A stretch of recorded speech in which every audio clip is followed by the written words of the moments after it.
讲到现代人手机是愈摕愈潮，连少年人嘛同款。都调查讲，台湾10岁至15岁青少年当中，有将近90%拢有家己的手机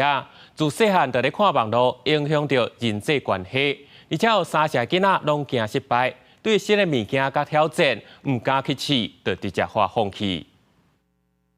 学生囡仔一人一支手机现代青少年自出世就生活伫咧荧幕甲网络的世界，尤其是即马10岁到15岁的族群，即个岁数的青少年因为疫情的关系，除了生活之外，嘛比顶一代的囡仔更较早开始线上学习。根据一份上新的调查，国内10岁到15岁当咧读5年级甲9年级的学生囡仔，87%拢有手机大部分是透过社群媒体来经营人际关系。9年级的囡仔有26%逐工耍社群媒体超过4点钟，超过一半。 囡仔讲，因真要紧，有互人起赞也无，而且对赞的数量感觉走心。有一半的儿少，他其实在我们的问卷中承认说，他在 po 文之后，他就会开始感到焦虑。另外还有将近40%，也就是39%的学生，他说他光是看别人的 po 文，他就会觉得焦虑。调查嘛发现，这群囡仔年纪愈大愈袂去找大人拜托斗相共，拄到问题颠倒会先透过网络来找朋友，而且有3成的学生因为惊失败，甘愿不去试。心理师建议台湾的家长应该理解青少年的心理。现在的父母比较多称赞孩子了，他比较不会那么羞辱啦、评判啦。